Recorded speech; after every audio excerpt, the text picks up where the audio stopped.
있습니다. 제가 아는 목사님 아들이 중학교 1학년 때 학교에서 숙제를 하나 받아왔습니다. 그 숙제 내용이 뭐냐면 엄마의 장점과 단점을 적어오라는 것이었습니다. 요즘은 뭐 이런 숙제 잘 못 내줄 거예요. 그때만 해도 이런 숙제를 내줬어요. 근데 목사님 부부가 궁금했어요. 저 녀석이 대체 엄마의 장점과 단점을 어떻게 적는가. 그래서 가만히 이렇게 한번 봤더니 엄마의 장점 적었더니 밥을 잘한다. 단점, 그런데 밥맛이 없다. 그렇게 적었다고 합니다. 아마 이 아들은 엄마가 쌀 가지고 밥을 만드는 기적은 체험해도 그 밥을 맛있게 만드는 그 기적은 체험하지 못한 것 같습니다. 오늘 이 본문은 예수님께서 가나 혼인잔치에서 공생의 첫 번째 기적을 베푸신 이후에 두 번째 기적을 베푸시는 장면입니다. 즉 왕의 신하의 아들을 살려주시는 그런 기적입니다. 기적하면 우리의 생활하고는 좀 멀게 느껴지는데 성경에서 이 요한은 지금 요한복음에서 7가지의 기적을 소개하면서 왜 이 기적을 소개해 주는지에 대한 설명을 그는 요한복음 20장 30절에 31절에 이렇게 표현하고 있습니다. 예수께서 제자들 앞에서 이 책에 기록되지 아니한 다른 표적도 많이 행하셨으나 오직 이것을 기록함은 너희로 예수께서 하나님의 아들 그리스도의 심을 믿게 하려 함이요 또 너희로 믿고 그 이름을 힘입어 생명을 얻게 하려 함이라. 목적이 분명히 있습니다. 그래서 기적이라 하지 않고 표적이라고 얘기합니다. 표적이라는 것은 기적 자체가 목적이 아니라 기적 자체를 통해서 어떤 목표를 이루려고 하는 건데 그 목표가 뭐냐면 예수 그리스도께서 하나님의 아들이라는 것, 예수님께서 그리스도시라는 것, 구세주와 주님 되신다는 것을 우리로 하여금 믿게 하려 하는 것이고, 그 다음에 더 나아가서는 그 예수님의 생명력이 우리의 삶을 새롭게 하시도록 그렇게 하시는 하나님의 계획과 뜻이 바로 이 기적을, 표적을 소개하는 이유라고 그렇게 말하고 있습니다. 그렇다면 오늘 이 말씀을 우리가 함께 나눈다고 할 때 우리는 기적이라고 우리가 우리 일상생활과는 멀어진 얘기가 아니라 오늘 이 말씀을 듣는 가운데 하나님께서 성령께서 오늘 우리에게 원하시는 것이 뭐냐면 정말 예수님께서 나의 구세주와 주님이 되시는구나. 그리고 그 하나님의 절대 주권을 갖고 계시는구나 하는 그 믿음이 우리에게 더욱더 굳건해지고 그 다음에 우리가 인생을 살면서 지치고 힘들고 그 다음에 기가 빠져나가고 힘이 없고 낙심하고 절망할 때 생명력이 있는 그 말씀이 우리 속에 다시 넘쳐서 우리로 하여금 하나님을 믿는 그 믿음으로 다시금 살아가게 하는 놀라운 회복력이 바로 이 말씀을 듣는 가운데 우리 가운데 일어난다는 것입니다. 오늘 왕의 신하의 아들만 살아나는 그리고 왕의 신하가 기적을 체험하고 그 다음에 그가 누렸던 그 감격이 바로 그 사람에게만 끝나는 것이 아니라 바로 그 감격이 오늘 우리의 감격이 되도록 하나님께서 이 기적을 이루는 이 믿음이라는 것이 어떻게 해서 이루어지는가 하는 것을 하나씩 살펴가면서 오늘 여러분 마음속에 여러분 삶 가운데 정말 주님께서 원하시는 그 기적이 일어나고 그것이 표적이 되어서 진정으로 여러분 마음속에 하나님께서 역사하시는 하나님의 사람으로 변화되고 새로워지는 좋은 계기가 되기를 바랍니다. 첫 번째로 믿음의 첫 출발에 대한 부분을 다루고 있습니다. 이 기적을 이루는 믿음에 있어서 그 기적을 이루는 믿음의 단계가 무엇인가 할 때 첫 번째 볼 수 있는 것은 나의 문제를 가지고 하나님께로 예수님께로 나아가는 것이 믿음의 첫 번째 출발입니다. 47절 보니까 이렇게 되어 있습니다. 그가 예수께서 유대로부터 갈릴리로 오셨다는 것을 듣고 가서 청하되 내려오셔서 내 아들의 병을 고쳐 주소서 하니 그가 거의 죽게 되었습니다. 그렇게 되어 있습니다. 여러분 단순한 이 한 줄이지만 이 한 줄은 우리 인생을 살면서 심각한 사건을 우리에게 표시해 주고 있습니다. 그건 뭐냐면 그가 거의 죽게 되었다는 이 사건이 발생한 거예요. 사건이 발생하지 않았으면 이 일도 없었을 거예요. 사건이 일어났기 때문에 이 일이 이제 시작된 거예요. 그러니까 이렇게 생각할 수 있죠. 여러분 삶 속에 문제가 없는 세상에 살고 싶다, 문제가 없는 곳에 살고 싶다 그렇지만 그렇지 않고 여러분 이걸 다시 우리가 해석해 보면 내 인생 속에 문제가 생겼다. 그런데 이 문제가 생긴 이유가 뭐냐? 하나님께서 나에게 말씀하고 싶은 것이 계시다는 거예요. 근데 그 문제가 어떤 문제냐? 내가 풀 수 있고 되든 되지 않든 나에게 그렇게 중요하지 않는다면 나에게 문제가 되지 않아요. 근데 나에게 문제가 되는 것은 뭐냐면 내가 반드시 풀어야 될 문제인데 내 힘으로는 안 된다는 거예요. 반드시 해야 되는데 내 능력으로는 안 된다는 거예요. 그때 그것이 나에게 문제가 되기 시작하고 그 문제는 내 삶에 구체적으로 내 삶을 어렵게 만든 요인으로 나에게 다가옵니다. 그때는 이 문제를 해결하려고 사람이 움직이고 다니게 된다는 거예요. 자, 그것이 바로 믿음의 시작이 되는 겁니다. 그래서 믿음이 우리에게 자라기 위해서 전제가 되는 것이, 중요한 것이 뭐냐면 문제가 우리의 삶 속에 일어난다는 거예요. 어떤 주일 학생들한테 물어봤어요. 자, 여러분, 천국에 가려면 우리가 어떻게 해야 될까요? 그랬더니 한 아이가 심각하게 듣더니, 선생님이 일단은 죽어야 됩니다. 뭐 그렇게 대답했다 그래요. 마찬가지로 문제가 내 삶 속에 일어났다. 그러면 그 문제를 위한 풀기 위한 그 과정이 오늘 여기서 시작되는데, 여기서 제일 먼저 시작되는 것은 자기 힘으로는 풀 수 없는 내용이라는 것. 왕의 신하라고 일부러 바뀌었어요. 왕의 신하라면 권세나 재정이나 모든 것에 있어서 대단하잖아요. 요즘 우리나라 정치 보면 굉장하잖아요. 그 세력이라는 게 얼마나 힘들어요. 그런데 그도 해결하지 못하는 그 심각한 문제에 직면했을 때 거기서부터 믿음의 시작이 됐는데, 그 믿음의 단계를 오늘 이렇게 세 가지 단어로 표현하고 있어요. 제일 먼저 보니까 들었다 그래요. 듣고 가서 청하다. 세 단어로 되어 있어요. 들었다. 무엇을 듣느냐? 듣느냐가 참 중요한 거예요, 여러분. 여러분은 우리 귀는 열려있기 때문에 가만히 있어도 들어요. 내가 보고 싶지 않은 것은 눈을 감으면 안 보지만은 귀는 항상 열려 있어요. 들려요. 그런데 여러분의 귀를 무엇으로 채우냐가 여러분의 인지와 여러분의 성품에 영향을 준다는 거예요. 이거는 여러 가지 실험으로서도 밝혀지고, 이것을 통해서 여러분의 학습 여러 가지 이론들이 많이 나오게 돼 있어요. 내 귀에 무엇을 채우느냐. 여러분, 예를 들어서 9시 뉴스만 여러분이 열심히 본다 그래요. 요즘 뭐 뉴스 보는 우리 청년들 별로 없으니까. 뉴스에 맨날 코로나 몇 명 확정되었고, 어느 지역에 무슨 문제가 터졌고, 누가 어떤 비리를 저질렀고, 이런 뉴스를 듣고 한 30분, 한 40분 듣고 나면 결국 겨우 나오는 거 손흥민 골 넣었다는 거, 그거 안 나오면 그다음부터 낙심, 전부 다 낙심이에요. 내가 뉴스, 세상을 지혜롭게 살려고 뉴스를 들었는데 내 마음속에 사실은 정작 그 뉴스는 내 마음을 정말 의욕을 가지고 용기 있게 살 수 있는 내 용기를 빼앗아 간단 말이에요. 내가 그 뉴스를 들었는데, 뉴스라는 게 새로운 소식 아니에요. 내가 내 인생을 지혜롭게 살고 바르게 판단하려고 뉴스를 들었는데 정작 그 뉴스는 나를 죽이는 뉴스가 되고 있단 말이에요. 무엇을 듣느냐가 참 중요한 거예요. 그런데 오늘 이 신하가 들었던 것은 예수님께서 행하셨던 일들, 예수님께서 말씀하셨던 것을 그가 들었단 말이에요. 전해드렸는지 어떻게 들었는지 모르겠어요. 들었어요. 예수님의 소식을 듣고 소문을 듣고 그 마음속에 그 말씀으로 자기를 채우기 시작한 거예요. 그러니까 본문에 보니까 명절 중에 예루살렘에서 하신 모든 일을 보았습니다 하는 거 보니까 이 사람이 보았을 수도 있고 예수님이 행하신 것을 들었고 예수님의 말씀을 들었다는 거예요. 그래서 믿음의 첫 번째는 문제예요, 문제. 그래서 여러분 속에 문제가 있다. 하나님께서 하시고 싶은 말씀이 있는 거예요. 코로나를 우리 전 세계에 주셨다. 또 우리나라에 특별히 주셨다. 주님께서 우리에게 하시고 싶은 말씀이 있는 거예요. 주님께서 우리에게 말을 붙여오는 거예요. 어떤 신문을 보니까 어떤 분이 컬럼을 적을 때 그랬어요. 코로나에 있어서 부정적인만 있는 것이 아니라 코로나로 인해서 사람들에게 있어서 내가 믿는 믿음이라는 게 무엇인지 그 본질적인 것을 한번 찾아보자는, 그 본질을 향해서 나가는 몸부림이 시작되었다는 긍정적인 면도 볼 수 있다고 그렇게 적었어요. 마찬가지라고 생각해요. 저는 여러분들이 본당에 예배당에 예배에 참석한다, 또 영상의 예배에 참석한다, 절대 쉽게 생각하지 않아요. 쉽게 아무나 올 수 없는 거예요. 정말 내가 믿는 이 믿음이 정말 진짜인지 가짜인지 제대로 믿어야 되는지 실제적으로 내가 한번 바로 살아봐야 되겠다는 그런 마음을 가지고 있는 사람만이 찾아올 수 있는 거예요. 무엇을 듣기 위해서요? 내가 정말 이 땅을 살아갈 때 지혜롭게 살 수 있는 그 지혜의 말씀을 듣기 위해서 찾아오는 거예요. 듣기를 원하는 거예요.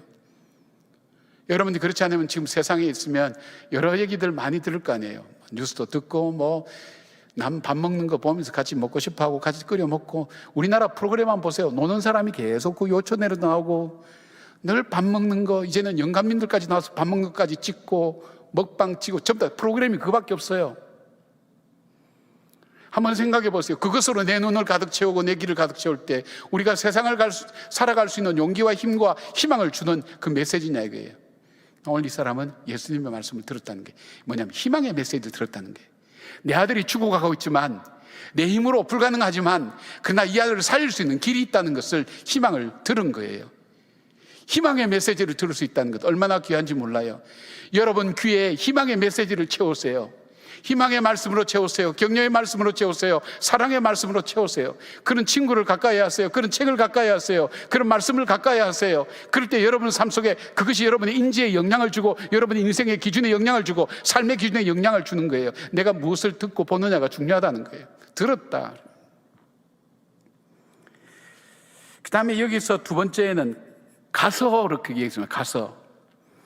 갔다는 이 표현은 이 원어상, 원어를 해석하면 예수 그리스도를 향해서 떠나갔다, 따라갔다라는 의미입니다.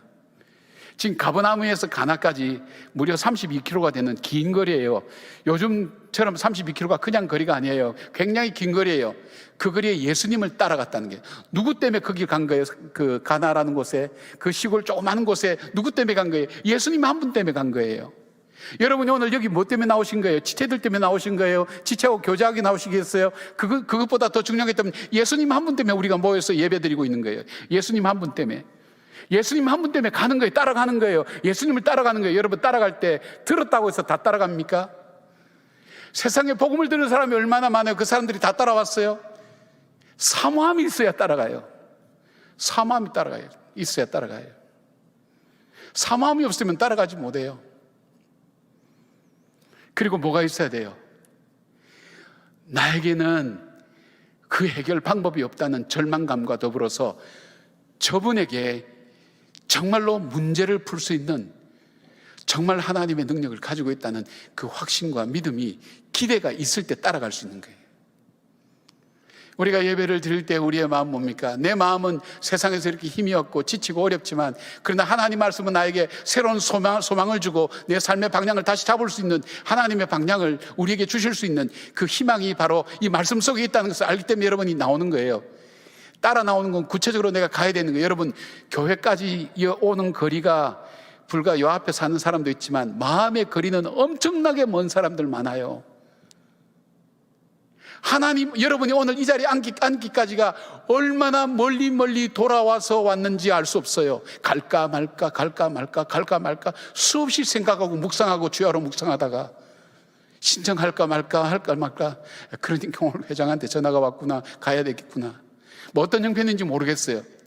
먼 거리를 돌아서 어쨌든 간에 이 자리에 앉게 되기까지, 이 예배 자리에 오기까지 마음으로도 먼 길 돌아서 오는데, 왜냐? 따라왔다는 거예요. 왜 따라왔을까요? 그분 한 분 때문에, 예수님 한 분 때문에 그 시골까지 간 거예요. 왕의 신하가 도시에서 주로 살지 무슨 가나라는 조그만 시골 도시에 갑니까? 왜 갈까요? 32km나 먼 길 내서 시간 내서. 그 사람이 한간 사람입니까? 왕은 정치적으로도 되지만은 신하는 실력으로 되는 거예요. 그러면 스케줄이 꽉 차 있어요. 옛날이라고 안 바빴을까요? 그 사람들 얼마나 스케줄 꽉 차 있을까요? 그러나 그거 다 내려놓고, 그 신분 다 내려놓고 검증되지 않는 젊은 청년 예수를 향해서 그가 가나까지 내려왔던 것은 딱 하나예요. 예수를 찾기 위해서, 따라가기 위해서 온 거예요. 그것이 믿음의 두 번째 얘기를 하는 거예요. 믿음은 사모함이 있어야 돼요. 기대함이 있어야 되는 거예요. 하나님께서 오늘 나에게 무슨 말씀을 어떻게 주실까? 오늘 내가 살아가는 삶의 현장 속에 하나님께서 나에게 하시고 싶은 말씀이 무엇일까 하는 그 기대함이 있어야 되는데, 전혀 기대도 없이 모든 기대는 핸드폰에서 나오는 거예요. 예배 시간에도 핸드폰 만지고 카톡에서 나오고, 카톡에서 여러분 생명을 살리는 말씀이 나옵니까? 카톡에 성경 내장되어 있어서 그거 보고 있다고 얘기하는 사람도 있긴 있습니다만은, 여러분, 이런 과정들이 우리에게 역시 동일하게 있을 수가 있어요. 따라가는 것. 여러분이 오늘 주님을 따라가기 위해서 오늘 이 자리에 오신 거예요. 그 다음에 세 번째 있어요. 세 번째, 청하대 뒤에 있어요. 청하대라는 이 표현은 에로타라는 단어인데, 이 단어는 에로타오의 미완료 시제예요. 원형 에로타오의 미완료 시제인데, 이 헬라어 문법의 미완료 시제라는 것은 뭐냐면 계속적으로 말하는 것을 얘기하는 거예요. 계속되는 걸 말하는 거예요. 청하다, 간청하다, 이것을 그냥 한 번으로 끝나는 게 아니라 계속해서 예수님이 반응을 볼 때까지 하는 걸 얘기하는 거예요. 여러분 그렇잖아요. 내가 오늘 뭐처럼 교회 나가서 말씀 듣고 이 말씀이 오늘 나를 감동시키면 내가 예수를 믿고 한번 그래 보겠다. 그게 가능할까요, 여러분? 수십 년 동안 내 삶에 익숙해져 왔고, 내 삶에 어쩌면 그것이 나에게 성공 정체감을 주었고, 그것이 내 삶을 구성해 왔는데, 내가 하나님 말씀, 정말 뜬구름 잡는 말씀 같은 한 말씀 들었다고 해서 내 삶이 바뀌어지나요? 주님께서 유리구슬 박살내듯이 내 인생을 박살내고 더 이상 나에게는 희망이 없다는 걸 전적으로 포기하기 전까지는 한 말씀 들었다고 거기에서 변하지 않는 거예요, 여러분. 그러나 우리가 콩나물에 물을 주면 물이 다 빠져도 자라듯이 바로 그 마음 속에서 서서히 자라는 거예요.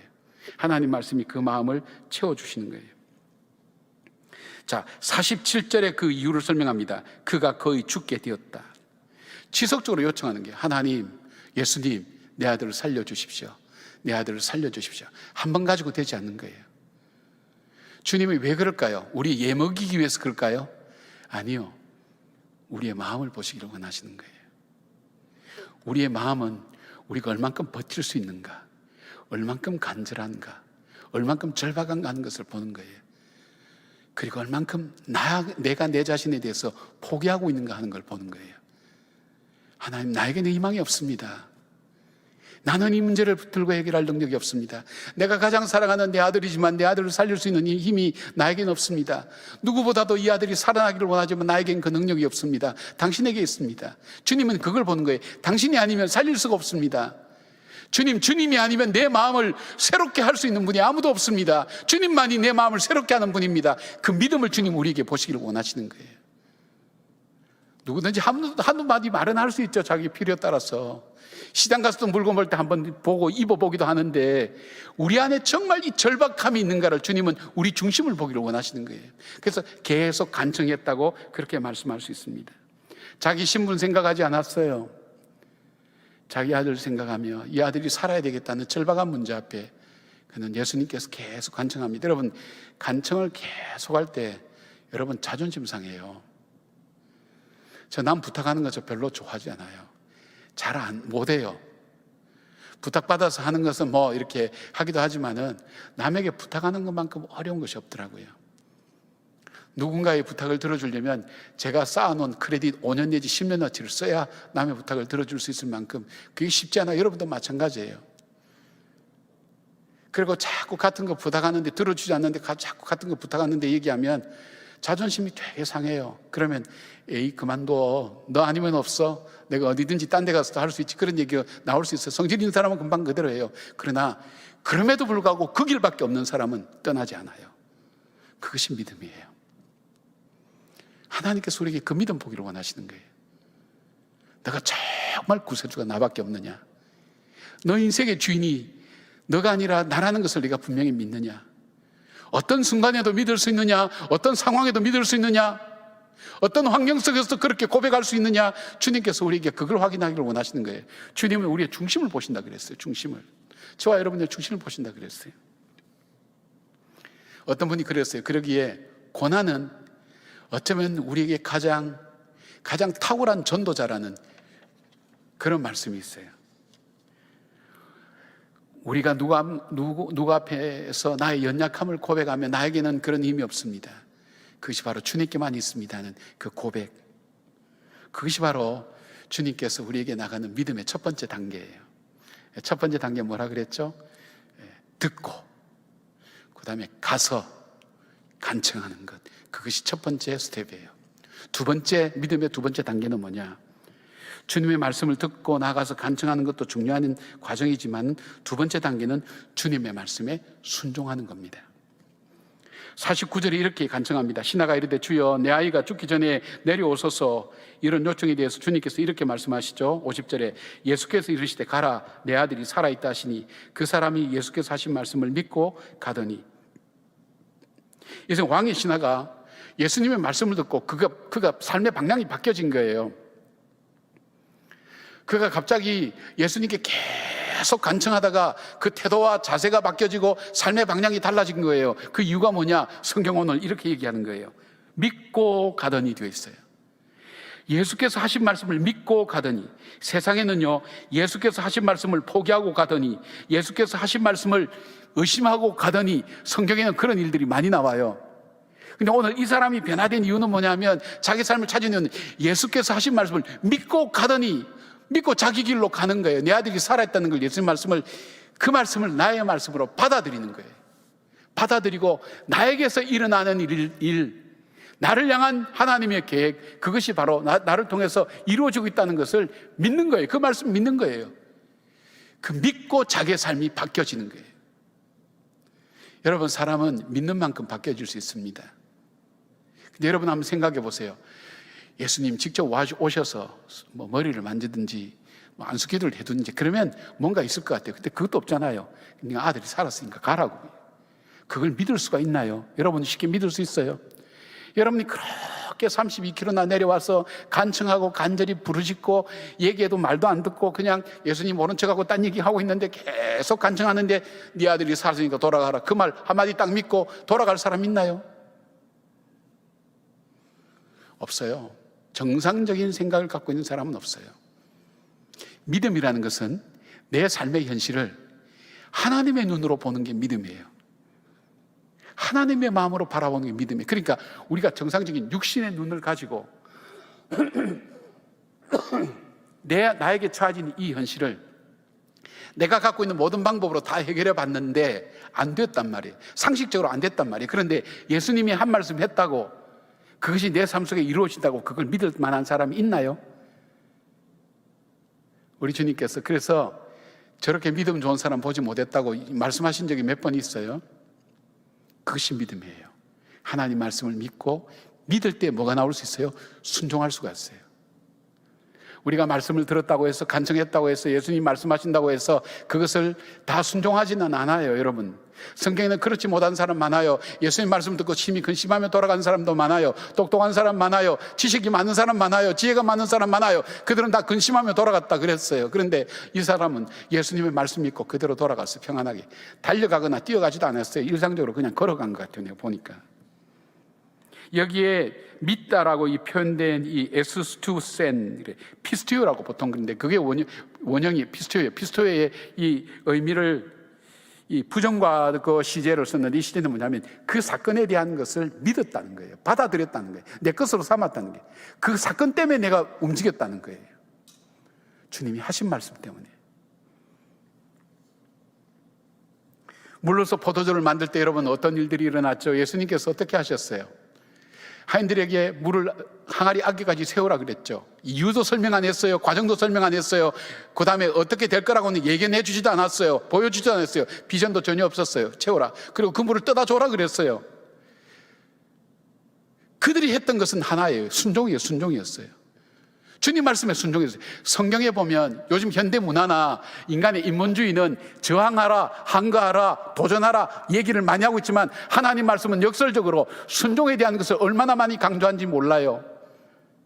순종하면 바보가 되는 세상이라는 그것을 여러분 이 시대에 살고 있잖아요. 그러나 그럼에도 불구하고 성경은 하나님 말씀 앞에 순종하는 그 삶을 얼마나 많이 강조가 있는지 몰라요. 믿음의 삶에서 나오는 순종, 하나님 말씀을 따라하는 순종, 맹목적인 순종이 아니에요. 하나님 말씀을 따라하는 순종.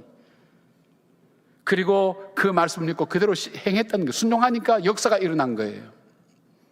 아브라함이 본토와 친척 아비집을 떠났어요. 단순히 그때는 본토와 친척 아비집을 떠나는 게 단순히 떠나는 게 아니에요. 그건 죽음이에요. 그런데 그 떠나는 단 하나의 이유가 하나님의 말씀 때문에 떠나는 거예요. 갈 바를 알지 못했다 그랬어요. 갈 바를 알지 못하고 자기가 살던 그 땅, 정들었던 땅, 그 모든 것을 떠나는 단 하나의 이유가 하나님 말씀 때문에 갔다 그랬어요. 그래서 그분은 믿음의 조상이 된 거예요. 그걸 믿음이라고 얘기하는 거예요. 성경은 하나님 말씀 때문에 오늘도 내가 살기도 하고 죽기도 하고 가기도 하고 서기도 하고 그리고 돌아서기도 하고 웃기도 하고 울기도 하고 하나님 말씀 때문에 내 삶을 결정지고 선택할 수 있는 것, 순종할 수 있는 것, 그것을 믿음이라고 얘기하는 거예요. 여러분, 여호수아가 그랬잖아요. 자기와 함께한 사람들 보니까 불평과 원망하는 그 사람들이었고 모세는 죽고 없고 자기는 시종만 들었지. 그리고 자기에게 남은 길은 이 가나안 땅의 철기 문명을 가진 저 군대들과 싸워야 되는데 그가 무슨 힘으로 나갈 거예요? 장막 안에 숨어 있었어요. 그가 두려워서 벌벌 떨었어요. 주님께서 찾아오셔서 두려워하지 말라 하는 거 보면 여호수아가 그냥 두려워한 정도가 아니라 주님께서 보실 때 벌벌 떨어서 꼼짝하지 못하고 있는 정도를 얘기하고 있어요. 그럴 때 여호수아가 일어났던 단 하나의 이유가 있어요. 자기 자신 속에 무슨 자신감이 생겼어요. 자기와 함께 했던 사람들이 갑자기 내가 발견 못했던 저 사람은 재질이 훌륭하고 나의 좋은 친구가 될 수 있을 거야, 나의 파트너가 될 수 있을 거야, 그런 확신이 왔어요. 갑자기 뭐 저쪽에는 지진이 나서 우리가 가기만 하면 지진이 일어나서 다 망한다는 그런 확신 때문에요? 아니요. 그 장막을 뛰치고 나갈 수 있는 단 하나의 이유가 있다면 하나님 말씀이에요. 그에게 임한 하나님 말씀. 그 말씀을 믿은 거예요. 눈앞에 나타난 현실에는 아무것도 변한 게 없어요. 그 말씀을 믿은 거예요. 믿고 건너갈 때 요단강이 갈라진 거예요. 믿고 명령할 때 이 홍해가 갈라진 거예요. 믿고 순종하고 돌 때에 그리고 이 여리고성이 무너진 거예요. 여리고성 무너뜨리는데 전쟁을 해야지 무슨 성을 하루에 한 바퀴씩 돌으라 그래요. 그리고 돌면서 말도 하지 말라고 그래요. 아마 말하라 그랬으면 서로 이런 말을 했을 거예요. 야, 우리가 지금 돌았냐 돌게, 지금 그런 얘기 했을 거예요. 말도 못하게 한 거예요. 마지막 날 6바퀴 돌게 하면서 어떻게 했어요? 그 성에 고함을 치를 때 무너졌잖아요. 뭐예요? 순종이에요. 어떤 일이 순종이에요? 내 이성으로 판단되지 않아요. 하나님 말씀 앞에 순종할 때 그 역사가 일어난 것을 보게 됩니다. 1878년도에 윌리엄 쿠식 목사님이 지은 찬송가가 있어요. 이분은 어릴 적부터 목사가 되겠다고 헌신하신 분이에요. 그러니까 얼마나 열심히 믿었을까요? 그리고 좋은 사모님을 만나서 정말 행복하게 목회를 하고 있었어요. 근데 어느 날부터 자기 아내가 아프기 시작한 거예요. 여러분, 그냥 쭉 이렇게 아픈 거 하고 아팠다가 나왔다가 아팠다가 나왔다가 아팠다가 나왔다가. 여러분도 교회 나왔다가 안 나왔다가 나왔다 안 나왔다가 굉장히 피곤하죠. 우리도 피곤해요. 나왔다가 아팠다가 나왔다가 아팠다가 하는 이 과정을 6년을 거치면서 지친 거예요. 그리고 사모님은 결국 세상을 떠났어요. 그것이 끝이 아니었어요. 목사에게 가장 중요한 성대를 잃어버린 거예요. 목이 잠겨서 나오지 않는 거예요. 제가 지금 여러분 약간 쉰 목소리 들리지만 저도 한때는 아나운서 했으면 좋겠다는 얘기 들었어요. 목소리 괜찮았어요. 왜 이렇게 불신의 눈으로 쳐다봐요? 예? 목소리가 안 나오면 아무것도 할 수 없잖아요. 그래서 결국 그분은 하나님 앞에 절망하며 엎드렸어요. 주님, 내가 할 수 있는 것은 아무것도 없습니다. 주님을 위해서 살겠다고 내가 어릴 때부터 헌신했지만 복음을 전할 수도 없습니다. 목소리가 나오지 않는데 무슨 복음을 전합니까? 나는 여기서 끝났습니다. 그럴 때 하나님 말씀이 그에게 찾아왔어요.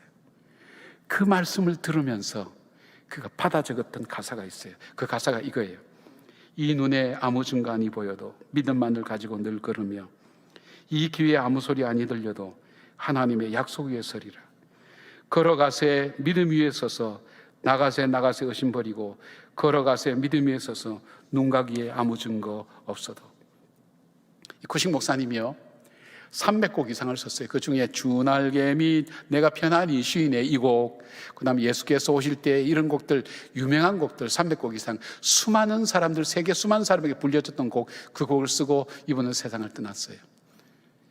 그는 자기가 할 수 있었던 것보다도 자기가 할 수 없었던 그것 때문에, 그리고 할 수 없던 그 좌절 때문에 더 크고 놀라운 일들, 그가 하나님께 기도했던 하나님 위해서 사는 더 귀하고 놀라운 일을 할 수가 있었던 거예요. 그가 일어설 수 있었던 이유가 뭘까요? 딴 거 없어요. 하나님의 말씀이었어요. 그 말씀에 순종했어요. 내 앞에 갈대밭이 쫙 우서 정글이 쫙 우거져 있어요. 나가라 그럴 때 그는 정글을 핑계하지 않고 하나님 말씀대로 나갈 때 주께서 그 길을 열어가셨어요. 주께서 그 삶을 책임지셨어요. 저나 여러분의 인생도 마찬가지예요. 저는 살아온 삶 속에서 그래요. 저도 고난과 시련이 많았어요. 제가 제 인생 헤쳐오면서 살아오지 않았어요. 제가 하나님 말씀 믿고 했더니 하나님께서 길을 열어주셨어요. 제 가는 길을 하나님께서 열어주셨어요. 미리 좀 쫙 열어놓고 가라, 저 네가 갈 길이다 이러면 좀 좋겠는데 코앞에 닥쳤어야 열리는 거예요. 코앞에 닥쳤어야. 안 열릴 것 같처럼, 불가능한 것처럼 그렇게 보였던 내 현실이, 하나님 말씀 듣고 한 걸음 한 걸음 순종했던 그 걸음이 오늘 여기까지 와서 여러분 앞에 이 말씀을 전할 수 있게 된 거예요. 제게 무슨 보장된 것도 없었어요. 하나님 말씀 믿고 한 걸음, 디딜 수 없는 것 한 걸음, 디딜 수 없는 것 한 걸음 디딜 때에 하나님께서 그 길을 하나하나 열면서 여기까지 오신 거예요. 뭐예요? 하나님 말씀의 능력이에요. 이 말씀을 믿는 것, 믿고 순종하는 것, 그것을 믿음이라 그래요. 자, 세 번째, 믿음의 세 번째 단계는 뭐냐면 예수님을 온전히 믿고 증거하는 삶, 그것이 바로 세 번째예요. 그러니까 신앙에 있어서 믿음의 세 번째 단계는 예수님을 온전히 믿는다는 것. 온전히라는 단어가 들어갔죠. 그 다음에 증거하는 삶이 참 중요한 거예요. 예수님을 자기의 삶의 구세주와 주님으로 믿었어요. 그러나 온전히 믿지는 않았을 거예요. 그런데 그 예수님께서 네 아이가 낳았다, 돌아가라 하는 그 말 자체를 예수님 말씀을 믿었어요. 믿고 가는데 종들을 만났어요. 만나서 그 아이가 낳은 시점이 예수님이 하신 말씀이라는 것을 진짜 확인하는 순간 그의 믿음이 온전해진 거예요. 온전해졌다는 건 뭘까요? 예수님은 내 아들의 병을 낫게 하시는 예수님뿐만 아니라 그분이 내 인생의 참 구세주요 주님이라는 사실을 받아들인 거예요. 굉장히 중요해요. 병이 낫는 것이 목적이 아니에요. 병이 나음을 통해서 예수님이 누군가를 발견하게 된 거예요. 단순히 예수님은 능력이 있는 분, 저 병을 해결해 줄 수 있는 분, 그렇게만 믿고 그 말씀을 믿었는데, 그러나 그걸 확인하고 난 다음 그의 믿음은 어디까지 성장했냐면, 그 예수님은 천지를 지으신 하나님, 나를 창조하신 하나님, 나를 만드신 하나님, 내 인생을 계획하신 하나님, 내 삶을 인도하신 하나님으로 그는 그렇게 믿은 거예요. 온전한 믿음이 되어졌죠. 이 4장 53절에 이렇게 말씀하고 있어요. 그의 아버지가 예수께서 내 아들이 살아있다는 말씀하신 그때인 줄 알고 자기와 그 온 집안이 다 믿으니라. 단순히 자기만 믿은 게 아니에요. 복음에는요, 천국의 하나님 나라의 천국은요, 확장성이 있어요. 겨자씨와 같다 그랬잖아요. 자꾸 보이지 않지만 그것이 커서 점점점 커서 나그네도 깃들고 새들도 깃들고 나그네도 쉴 수 있도록 크게 자란다고 그랬잖아요. 이 천국은 큰 거예요. 커가는 거예요. 확장해 나가는 거예요. 넓혀져 가는 거예요. 좌우로 넓혀져 나가는 거예요. 다른 사람에게 전해지는 거예요. 전달되는 거예요. 이 교회 전승에 누가복음 8장 3절에 대한 부분을 이 부분과 연결시키고 있어요. 자, 누가복음 8장 3절. 헤롯의 청지기 구사의 아내 요한나와 수산나와 다른 여자가 함께하여 자기들의 소유로 그들을 섬기더라. 이 말씀이 그냥 평범하게 들립니까, 여러분? 헤롯의 청지기면 왕의 신하예요. 아주 높은 왕의 신하예요. 구사의 아내 요한나와 수산나와 다른 여러 여자가 함께하여 자기들의 소유로 그들을 섬기더라. 사람이 자기 재물 내고 자기 시간 내서 아무나 섬겨요? 아니요, 그런 사람 없어요. 그런데 높은 신하의 이 부인과 그의 함께한 여자들이 바로 예수님과 그 제자들 일행을 섬겼다 그랬어요. 자, 그들에게 그 사실을 믿고 섬겼다는 것은 뭘까요? 여러분, 우리에게 믿음이 들어오게 되면 우리의 믿음이 온전한 믿음으로 성장하게 되고요, 온전한 믿음이 되면 우리 속에 우리의 삶이 어떻게 나타나는지 압니까? 성장해요. 성장해서 어떻게? 외부로 나타나게 되었어요. 외부로 나타날 때 나타나는 형태가 뭐냐면 나눔과 섬김으로 나타나는 거예요. 이것이 초대교회의 시작입니다, 여러분. 초대교회의 특징이 뭐예요? 나눔과 섬김이에요. 나눔과 섬김 자체가 본질은 아니에요. 그러나 이 본질, 나눔과 섬김이 이루어지게 만드는 것이 본질이에요. 예수 그리스도를 나의 구세주 주님으로 온전히 믿는 것, 저는 그렇게 믿어요. 사회구원이 먼저라고 얘기하는 사람도 있지만 제가 살아보면서, 제 삶을 보면서, 성경을 보면서 저는 그거는 받아들일 수가 없어요. 본질이 있어야 돼요. 내 마음을 움직이는 본질, 내 영혼을 움직이는 본질, 그것이 바로 예수님께서 나의 구세주와 주님 되신다. 그분이 나를, 내가 연약할 때도, 내가 죄인 되었을 때도, 내가 원수 되었을 때도 나를 위해서 십자가를 지신 나를 사랑하시는 분이라는 그 본질이 나로 하여금 내 삶을 새롭게 만드는 거예요. 그게 뭐예요? 내 이웃에게 이 복음을 전합니다. 이 복음을 전할 뿐 아니라 그들과 나눕니다. 삶을 나눕니다. 말씀을 나눕니다. 그들을 섬깁니다. 저절로 섬기나요? 아닙니다. 절대 섬기지 않습니다. 그런 의미에서 나눔과 섬김이 없다면 신앙은, 완성된 신앙은 아니에요. 아무리 목사님이든 장로님이든 신앙생활을 오래 하셨든 정말 자기 삶을 나누는 것. 여러분, 돈 벌기 위해서 얼마나 힘들어요. 자존심 상하잖아요. 뺨 맞아가면서, 초대뼈 까여가면서 돈 벌잖아요. 여러분 부모님들이 공부시킬 때 그냥 시켰나요? 아니에요. 정말 자존심 상한 얘기 들어가면서 가족 때문에 참으면서 그랬잖아요. 여러분도 직장생활 그런 분들 많잖아요. 직장 때려주고 싶은 사람들 얼마나 많아요. 자존심 참으면서 하는 거예요. 이겨내는 거예요. 돈이 저절로 나에게 주어지는 거 절대 아니에요. 그 돈을 가지고 남을 섬겨요. 정신 나갔지. 내 돈 모으기도 힘든데. 쉬운 것 같으세요? 아니요. 저는 돈의 가치와 돈의 무서움도 알아요. 돈이 무서워요, 여러분. 돈 참 귀중해요. 귀중하게 여기는데 이것 가지고 나하고 관계없는, 아무 관계없는 사람에게 나누지를 못할 것 같아요. 나눌 수 있는 이유가 있다면 이유 없이 저도 그 사랑 받았기 때문이에요. 그런 의미에서 여러분의 사랑의 쌀 같은 경우나 헌혈 같은 것은 저는 단순히 보지 않아요. 가정 예배를 통해서 여러분이 정말 하나님 앞에서 믿음으로 살기를 원하는 그 믿음의 마음이 여러분의 삶을 통해서 밖으로 나타나는 것, 저는 그 표현이라고 봐요. 지체들과 아름다운 교제를 나누고, 어제 오늘 기도한 우리 오한나 자매 보니까 어제 우리 지체 찾아서 대전까지 신방을 갔다 그래요. 얼마나 예쁜지, 얼마나 고마운지. 야, 저 자매는 참, 제가 회사를 경영하면 회사에 데려가고 싶다는 생각이 들 정도로 그 열정과 섬김이 그냥 나올까요? 저는 그렇게 그냥 나오세요. 기도도 역시 다르잖아요. 연합회 회장 선거가 끝났기 때문에 이런 얘기도 괜찮을 것 같아요. 안 그랬으면 아마 오해를 받을 거예요. 여러분, 이것이 바로 우리 자신 속에 있는 내면입니다.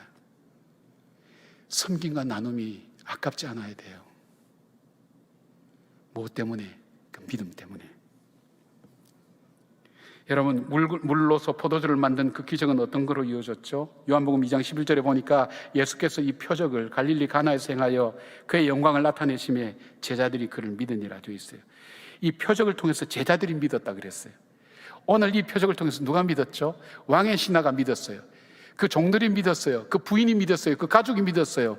그들이 바로 삶 속에서 단순히 믿은 정도가 아니라 믿음의 삶이 그들 생활 속에 나타나기 시작한 거예요. 그것이 확산된 게 초대교회 공동체예요, 여러분. 저는 지금 초대교회에 대한 책을 여러 권 읽고 있어요. 왜냐하면 지금 한국교회가 코로나 이후에 어디로 갈 것인가 하는 그 고민들을 참 많이 하고 있어요.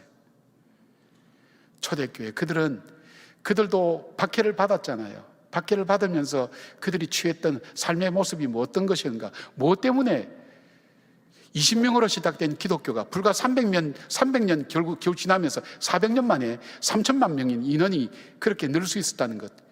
사자밥이 되기도 하고 죽이기도 하고 얼마나 오해도 많이 받게 하고 얼마나 불에 많이 씌워서 죽였을까요? 그럼에도 불구하고 그만한 인원이 늘 수 있었던 그 삶이 기독교인의 삶 속에 있었단 말이에요. 무엇인가?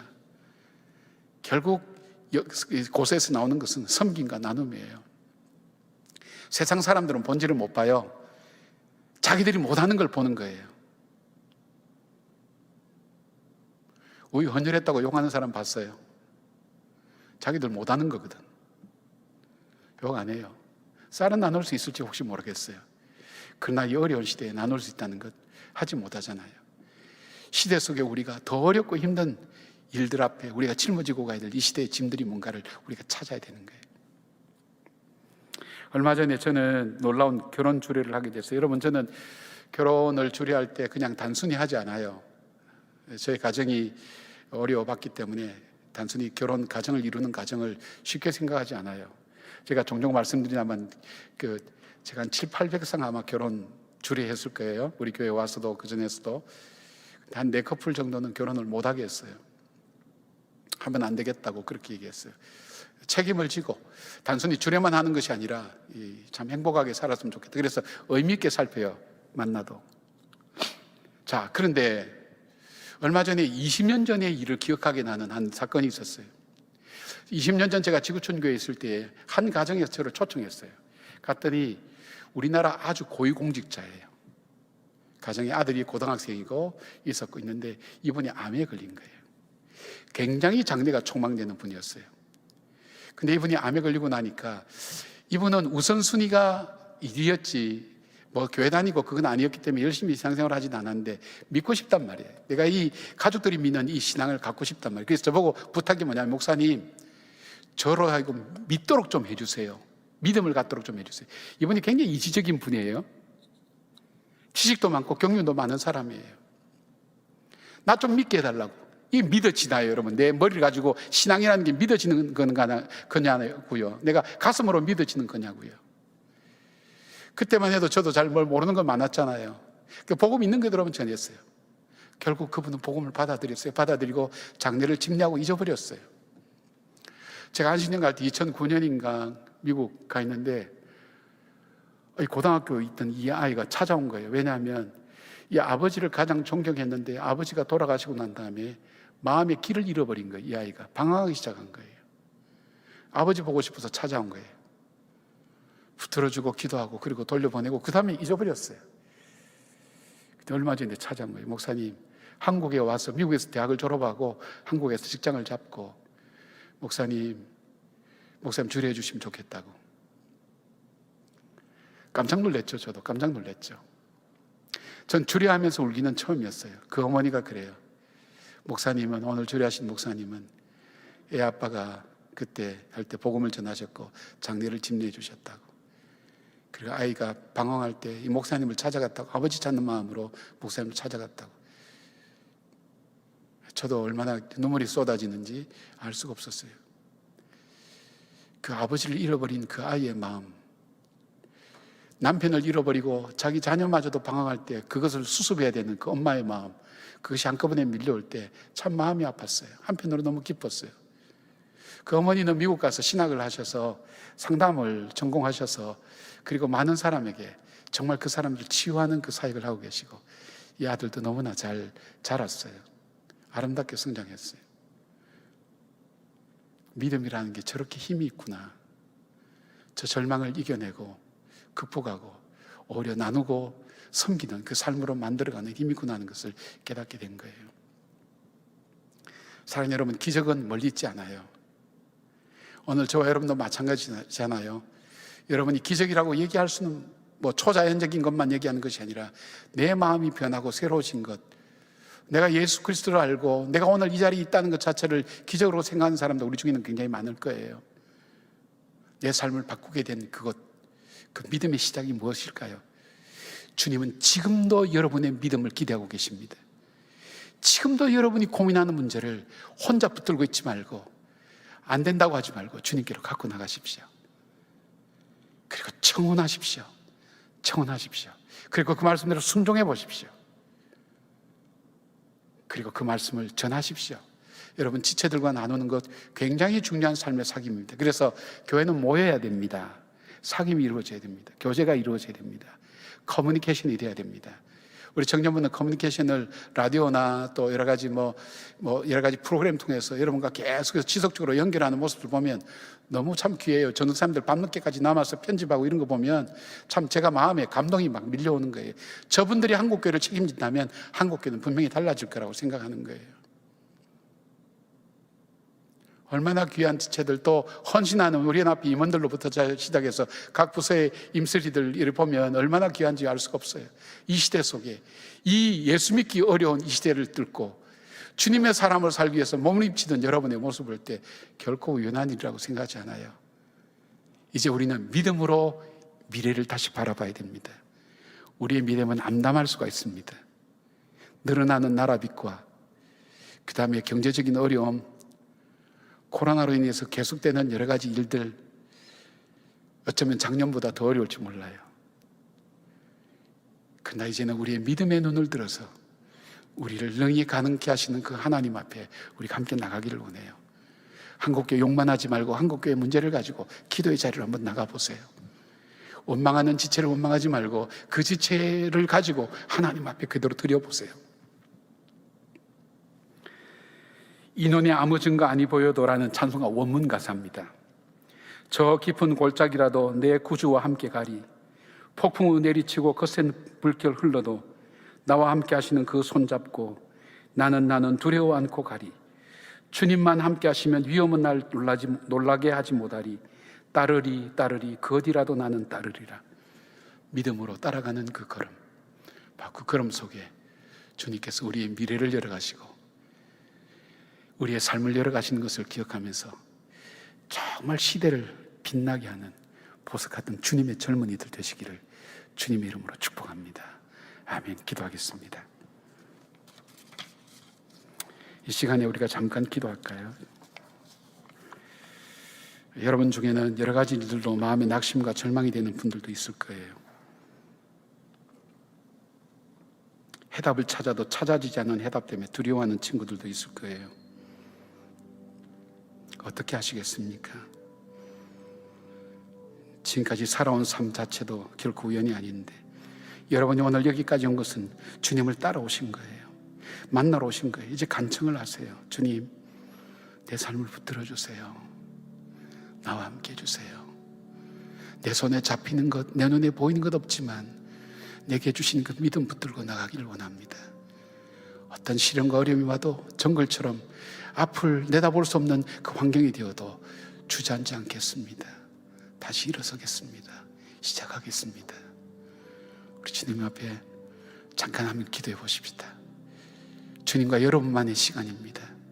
조용히 주님 앞에 여러분 마음을 담아서 말씀을 올려보십시오.